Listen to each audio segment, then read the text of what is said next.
Bonjour à tous. Je crois que nous sommes live pour cette deuxième session du Content Summit avec Clara. Est-ce que vous nous entendez bien dans le chat, s'il vous plaît? Bonjour à tous.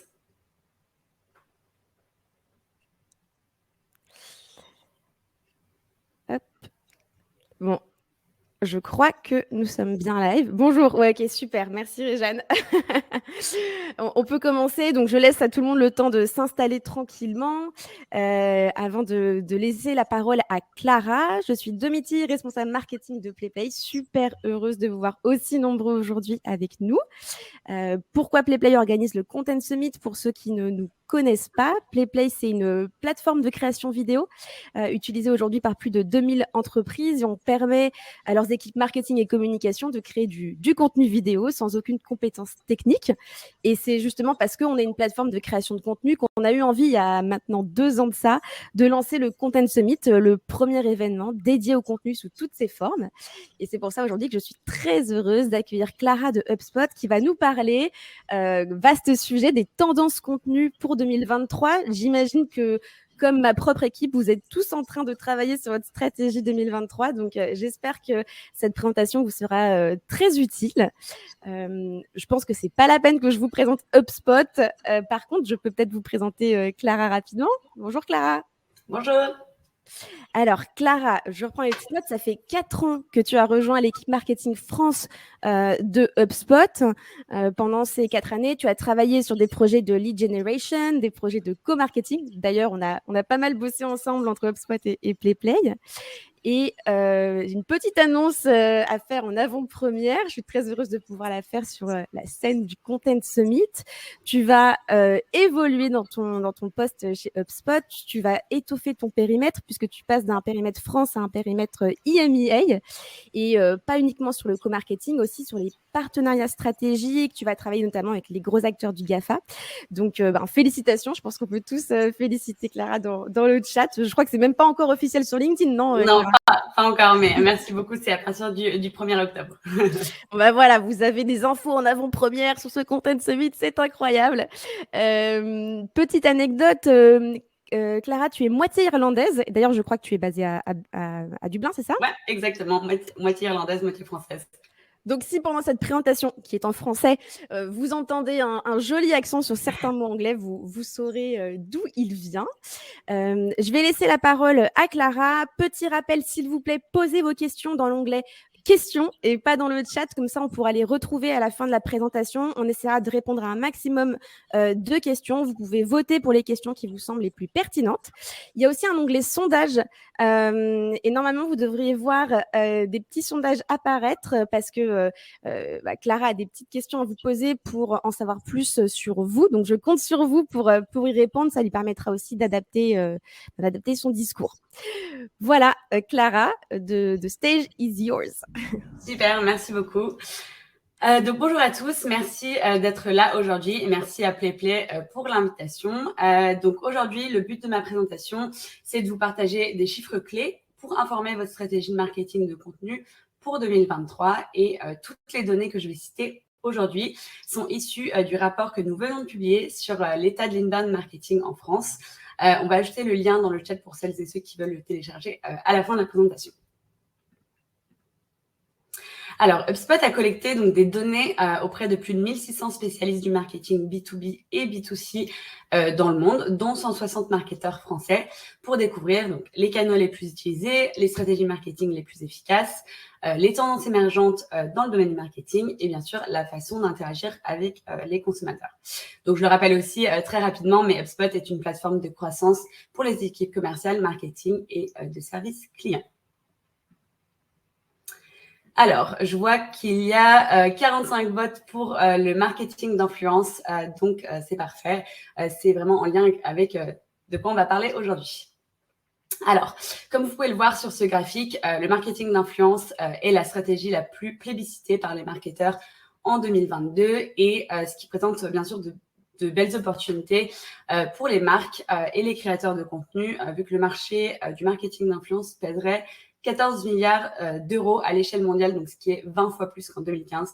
Donc c'est vraiment, vraiment énorme. Et en 2022, les consommateurs sont particulièrement sensibles à la transparence. Donc, ils veulent voir du coup les coulisses de la marque, à avoir des reliefs fiables pour communiquer, donc comme les influenceurs ou les clients, d'où ce chiffre hyper important. Et bien sûr, de travailler avec les influenceurs, ça permet aussi d'humaniser la marque parce qu'il est beaucoup plus facile de s'identifier à un être humain qui a une entité ou à une marque. Et si on jette un coup d'œil aux tendances globales, on remarque que deux leviers sont moins prisés par les marketeurs français que par le reste du monde. Donc la conception de sites web adaptés au mobile et les événements virtuels. Donc pour les sites web, ça peut s'expliquer potentiellement par un manque de ressources ou un manque de logiciels pour mettre en place ces changements. Et pour les événements virtuels, ils sont bien sûr encore présents comme on peut le voir aujourd'hui, mais on constate que les Français sont friands d'événements physiques. Alors, on vient d'en parler, mais 41% des marketeurs travaillent avec des influenceurs, et 75% d'entre eux ont un budget dédié au marketing d'influence. En France, les marques sont plus frileuses. Seuls 9% des marques françaises investissent plus de 50 000 euros, alors que dans le monde, les marques dépensent pour la plupart entre 50 000 et 500 000 euros en marketing d'influence par an. Donc, c'est vraiment un investissement énorme. Et les marques privilégient les micro-influenceurs, donc ils coûtent moins cher et ils génèrent aussi plus d'engagement. Et je le rappelle, les micro-influenceurs sont des influenceurs qui ont des abonnés entre 10 000 et 100 000 abonnés. Alors, en 2022, les objectifs principaux du marketing d'influence sont d'abord d'améliorer la notoriété de la marque et atteindre de nouvelles audiences, améliorer la réputation de la marque, ensuite développer la communication de marque et faire augmenter le nombre d'abonnés sur les réseaux sociaux, et bien sûr augmenter le chiffre d'affaires et les ventes, et pour finir, fidéliser les clients. Donc, ce qui souligne vraiment les points forts du marketing d'influence, ce qui explique aussi pourquoi autant de marques font appel aux influenceurs pour créer une vraie connexion avec leur cible. Alors, on sait que développer des campagnes qui correspondent à votre marque nécessite bien sûr du temps, des efforts et un certain budget. Donc, vous vous demandez sûrement, est-ce que mon équipe doit se consacrer principalement à l'email marketing, aux vidéos, aux podcasts, à TikTok? Et comme vous pouvez le voir ici, les réseaux sociaux sont le canal principal pour les marketeurs français en 2022. Donc maintenant, les marques misent de plus en plus sur la co-création, donc soit avec des influenceurs ou alors des clients, pour remplir leur feed, alors qu'avant, les marques créaient vraiment beaucoup plus leur propre contenu. Et c'est encore plus le cas en B2C, où l'influence marketing se classe en deuxième position devant le site web et l'emailing. Et on peut voir aussi que les événements virtuels n'apparaissent pas au classement ici, alors qu'ils sont cités par 25% des marketeurs internationaux. Donc, on en a parlé juste avant, mais c'est vrai que les événements virtuels ont connu un vrai essor pendant la crise du Covid, et maintenant, ils sont un peu plus délaissés par les équipes françaises qui sont plus friandes d'événements physiques. Alors maintenant, on va passer aux canaux qui apportent le plus de trafic. Donc, le SEO représente un tiers des visiteurs, tous sites confondus, d'où l'importance de sélectionner des mots-clés et optimiser vos contenus pour assurer la conversion. Donc, on a pu le voir sur la slide précédente, mais le SEO se place à la 8e place sur les canaux utilisés, et pourtant il est de ceux qui apportent donc le plus de clients, et probablement parce que c'est un canal l'un des plus techniques et qui est long à mettre en place. Et l'évolution bien sûr régulière des algorithmes, qui est d'ailleurs cité comme l'un des plus grands enjeux et grands défis SEO par les marketeurs. Et justement, en parlant d'algorithmes, celui de Google est de plus en plus exigeant sur le rendu mobile, donc qui répond à un besoin des utilisateurs qui se connectent de moins en moins sur leur ordinateur, comme on peut le voir ici, avec 41% de personnes qui utilisent plus le mobile. Alors maintenant, on va parler un petit peu plus des réseaux sociaux en détail. Alors, les principaux types de contenus utilisés sur les réseaux sociaux sont donc le contenu qui reflète les valeurs de la marque, le contenu interactif, donc que ce soit des sondages, des jeux, et du contenu amusant. Et ce qui est intéressant ici de voir, c'est que le contenu amusant et le contenu interactif sont également jugés les plus efficaces. Donc, les marketeurs investissent davantage dans le contenu interactif, ce qui est nécessaire pour engager les audiences. Donc, à travers les sondages, donc qui permettent de solliciter rapidement l'avis de la cible et surtout, par exemple, choisir entre 2 couleurs. On le voit souvent sur des stories Instagram, par exemple. On a aussi les jeux concours qui dopent considérablement la portée de la marque, mais aussi donc les posts à choix multiples, donc ce qui incite à répondre en commentaire, et la mise à disposition de modèles, donc où on peut se manifester en commentaire ou en message privé ou remplir un formulaire pour y accéder. Donc voilà, on constate aussi que les marketeurs partagent également davantage de contenu montrant les coulisses de leur entreprise et présentent leur marque avec authenticité. Donc c'est ce qu'on vient de voir en parlant de transparence. Et donc ces formats éphémères comme les stories se prêtent hyper bien à cet exercice. Et on peut parler du compte HubSpot Life avec 34 000 abonnés, donc qui met en lumière les employés d'HubSpot, donc ce qui se passe dans les bureaux. Et voilà, on a 13 bureaux à travers le monde, donc il y a toujours plein de choses sur le compte Instagram. Alors, la visibilité est un défi majeur pour les marques. Donc, on peut voir que les réseaux sociaux sont un outil donc formidable pour interagir avec sa cible. Mais par contre, de nombreux marketeurs partagent leur frustration pour l'atteindre. Donc, c'est un canal organique très précis, moins précis que les publicités, vu qu'on ne peut pas cocher pour définir l'audience qu'on souhaite atteindre. Donc, tout se joue à travers le contenu créé, ce qui demande beaucoup plus d'investissement régulier et de patience. Et on note bien sûr que la guerre de l'attention continue de faire rage puisque les marketeurs trouvent difficile d'engager sur les réseaux sociaux. Mais on l'a vu précédemment, le contenu interactif est une bonne option pour y remédier. Et l'engagement est le premier indicateur que les marketeurs mesurent à travers les likes et les commentaires. Mais je tiens aussi à souligner qu'il est important pour réellement mesurer la performance et donc le ROI de votre stratégie, il faut également s'attacher donc à l'évolution de la notoriété de la marque ou aux ventes générées et pas uniquement les likes ou les commentaires. Alors, si on se penche sur les plateformes qui génèrent le plus de chiffre d'affaires, on voit que Instagram prend la tête et se révèle être la plateforme la plus rentable pour les marketeurs des entreprises B2B et B2C. Donc, on remarque aussi la montée de YouTube dans le classement de 4e à 2e. Et on voit que Facebook, du coup, est en 5e position en France et c'est pourtant la plateforme la plus rentable dans le monde. Donc, les marketeurs français n'ont pas forcément encore réussi à tirer tout le potentiel de TikTok puisqu'il n'est pas considéré comme canal rentable pour le moment. Mais j'en doute pas qu'en 2023, ça sera bien sûr le cas. Donc, on peut voir, Instagram est en tête pour les canaux qui engagent le plus. C'est un canal vraiment adapté au format court et on va voir et on va en parler juste après aussi, mais la vidéo courte est vraiment le type de contenu qui génère le plus d'engagement et qui a le ROI le plus élevé par rapport à tout autre format de contenu.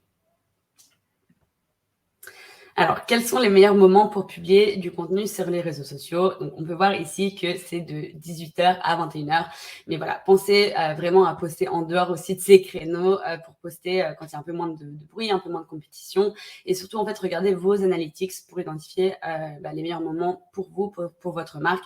Ça, c'est vraiment une indication parce que c'est vrai que la plupart des gens se connectent potentiellement le soir ou en fin de journée. Donc, voilà. Regardez vos analytics et faites confiance à votre data pour adapter en fonction. Et c'est pareil ici pour les meilleurs jours pour publier sur les réseaux sociaux. Donc, faites des tests. Ce qui peut marcher pour votre marque peut être un total flop pour une autre marque. Donc, adaptez en fonction, mais voilà une guideline, on va dire, pour toutes les différentes plateformes. Alors maintenant, on va plus parler du marketing vidéo. Donc, vous allez voir le sondage pour voir si vous utilisez le marketing vidéo. Et je vois qu'il y a 147 votes qui disent oui. Donc ça, c'est hyper positif. Donc voilà, comme on vient de parler des réseaux sociaux, maintenant on va parler du marketing vidéo. Donc cette année, pour la 3e année consécutive, la vidéo est la reine des formats. Donc c'est une plateforme, ce sont des plateformes de vidéos courtes comme TikTok, Instagram Reels qui connaissent vraiment la croissance la plus rapide. Et surtout, les messages les plus efficaces sont ceux qui apportent une distraction et permettent l'interactivité. Donc, les marques capitalisent vraiment sur le contenu généré par les utilisateurs et par les employés, qui est donc perçu plus crédible aux yeux des consommateurs. Et on parlait à nouveau de transparence tout à l'heure. Donc, on remarque justement que ces formats sont les plus privilégiés pour les vidéos, les interviews et les études de cas. Donc, c'est vraiment des formats qui mettent en lumière des expériences réellement vécues où on peut tous s'y voir dedans.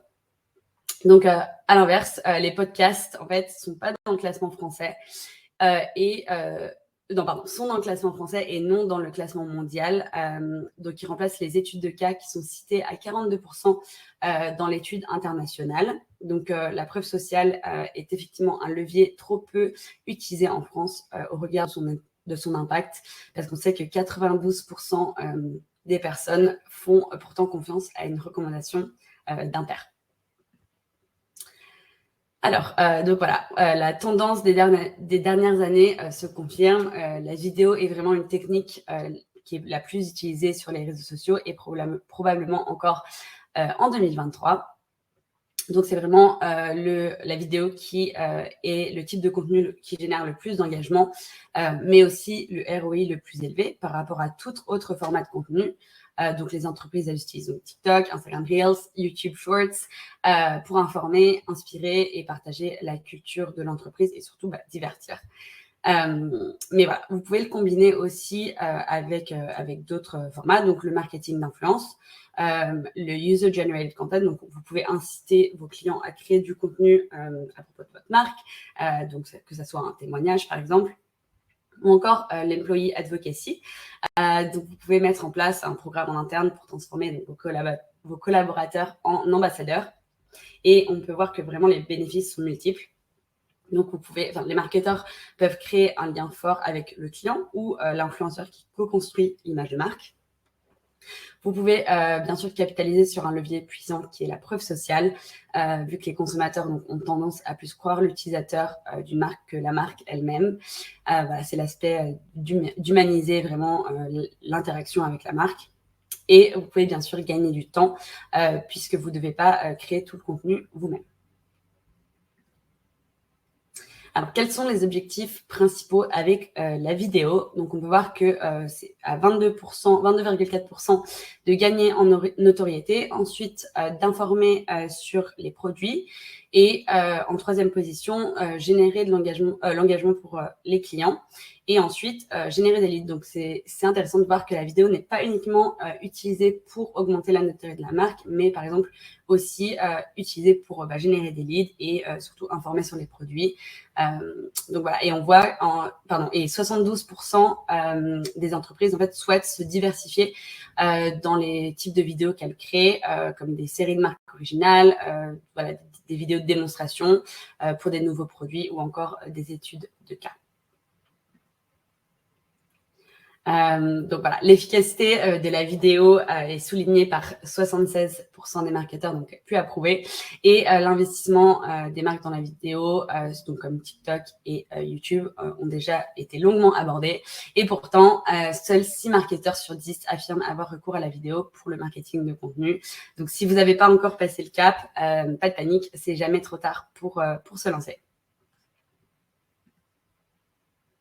Alors maintenant, on va passer aux tendances dans le marketing du domaine, dans le marketing B2B et B2C. Donc, on peut voir que les marques B2B adoptent de plus en plus les stratégies traditionnellement plus orientées vers les consommateurs, donc le marketing d'influence, les communautés d'ambassadeurs et le marketing sur les réseaux sociaux. Donc, il existe bien sûr de nombreuses similitudes entre les deux, mais c'est vrai que les équipes marketing B2B ont tendance à travailler en étroite collaboration plus avec les équipes commerciales, les équipes opérationnelles et sont en charge de l'expérience client. alors que les marketeurs B2C travaillent quant à eux donc en étroite collaboration avec les équipes de relations publiques et voilà, pour générer des ventes et le service client et l'image de marque. Donc, on peut voir qu'en 2022, les marques B2C sont quasiment aussi susceptibles de mener activement des campagnes marketing que les marques B2B. Et je vois que vous êtes en majorité des marques B2B. Donc voilà, c'est super intéressant de voir qu'il y a un split entre les deux. Donc là, au moins, j'ai un petit peu du contenu qui va être adapté si vous êtes une marque B2C ou une marque B2B. Donc, est-ce que les mêmes types de contenus fonctionnent pour les marques B2B et pour les marques B2C? Donc, le marketing expérientiel est un levier plus efficace en B2C, alors qu'en B2B, c'est la RSE et le streaming en direct. En B2C, les marques ont obtenu un meilleur ROI avec le marketing d'influence et les vidéos courtes, alors qu'en B2B, on retrouve le marketing d'influence, mais aussi le SEO. Et pour le B2C, on voit que les podcasts et les images sont plus sollicités, alors qu'en B2B, on retrouve les infographies et les livres blancs.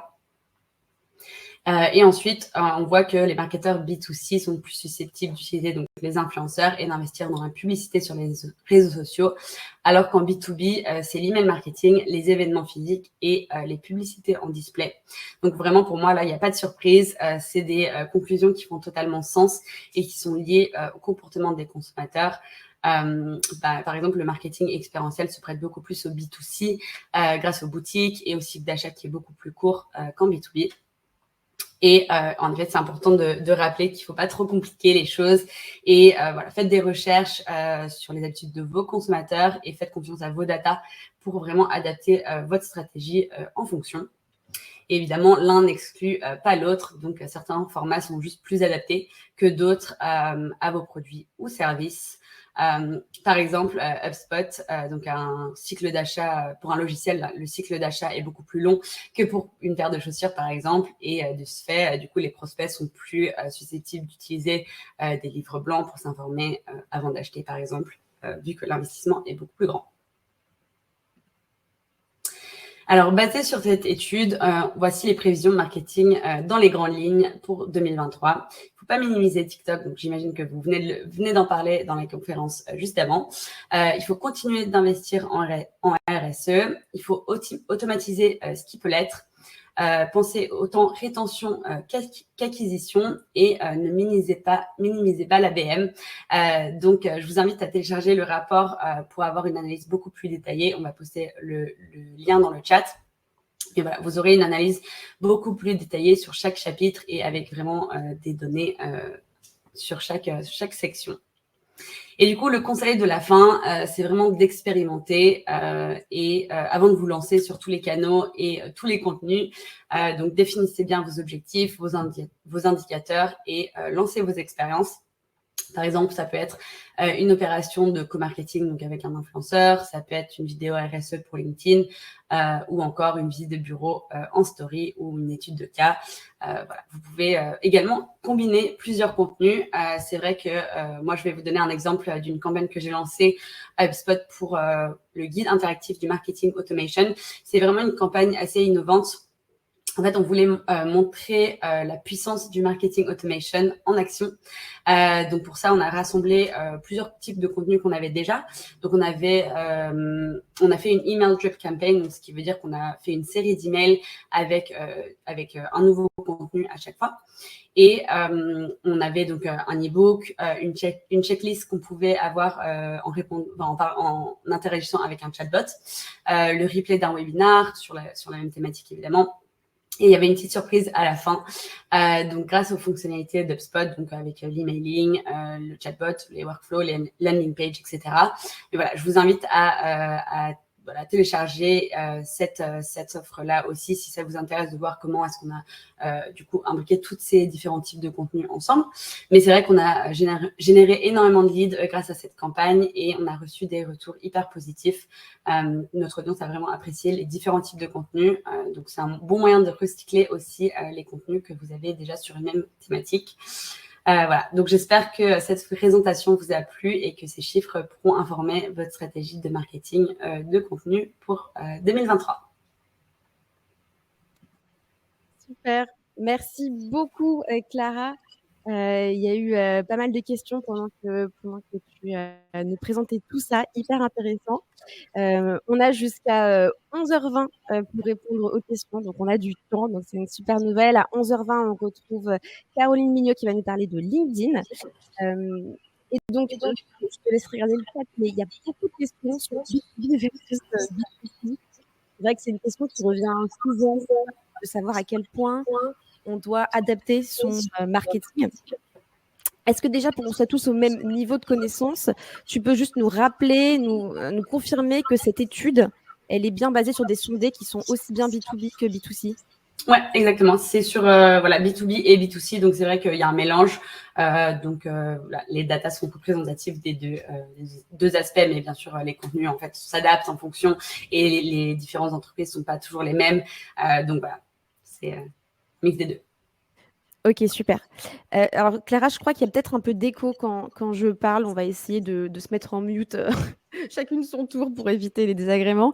Du coup, pour revenir un peu sur cette question de B2B, B2C, je pense que tu as partiellement répondu à la question à la fin, notamment avec ta slide, avec comment adapter un petit peu ces recommandations par type d'entreprise. Il y a une question qui a reçu pas mal de votes qui est quid des contenus amusants quand on est une entreprise B2B, parce que je crois que ça faisait partie des tendances que tu as présentées. C'est vrai on se dit toujours c'est plus facile de faire du contenu amusant quand on est B2C que quand on est B2B. Est-ce que tu as des exemples à nous fournir pour nous inspirer un petit peu? Alors, pardon. Du coup, oui, c'est vrai que c'est bien sûr plus difficile en B2B, c'est clair, et bien sûr, c'est aussi, faut adapter en fonction de votre business, évidemment.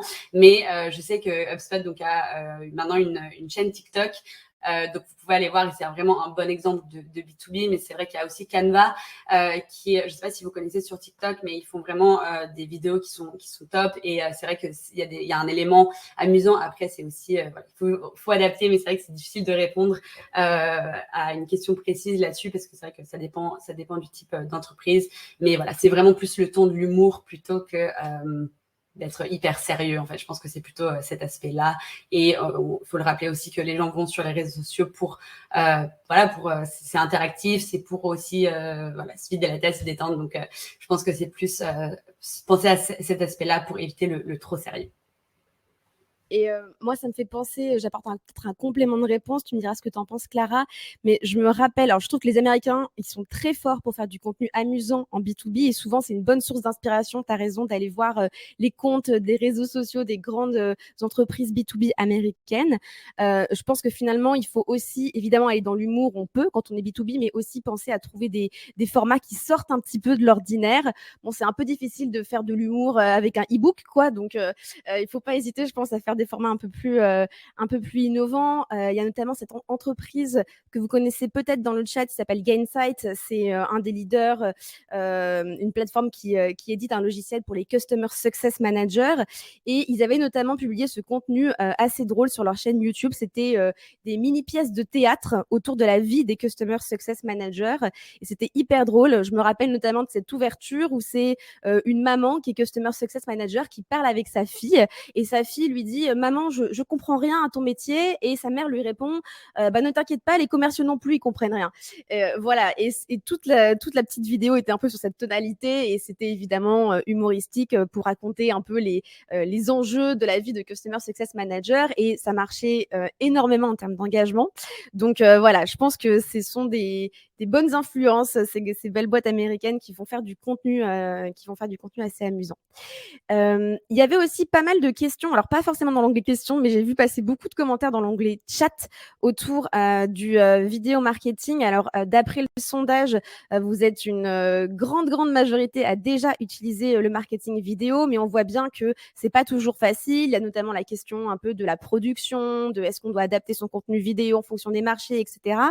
Je pense qu'on peut profiter, on a encore quelques minutes d'avoir Clara avec nous pour creuser un peu ce sujet parce que HubSpot, ils sont quand même très forts sur leur stratégie marketing vidéo et notamment sur YouTube. On n'a pas beaucoup parlé de YouTube, mais c'est vrai que vous êtes assez prolifique chez HubSpot en termes de contenu vidéo. Vous avez d'ailleurs même une chaîne dédiée à HubSpot France. Vous avez HubSpot Global où tout est en anglais et il y a la chaîne HubSpot France. C'est quand même bien joué parce que c'est pas facile d'alimenter deux chaînes avec des contenus qui sont finalement assez différents. Je crois en plus que c'était un projet que tu as lancé toi-même chez HubSpot quand tu es arrivé il y a quelques années. Donc, est-ce que tu peux nous raconter un petit peu ça? Ouais, bien sûr. Merci beaucoup déjà. Oui, c'est super intéressant de voir en fait que nous, quand on a lancé YouTube, donc vraiment au tout début, on voulait vraiment se différencier. Donc, on a une chaîne, je crois, par pays maintenant, pour vraiment en fait publier du contenu natif déjà en chaque langue et aussi adapté en fait à ce qu'on voulait poster.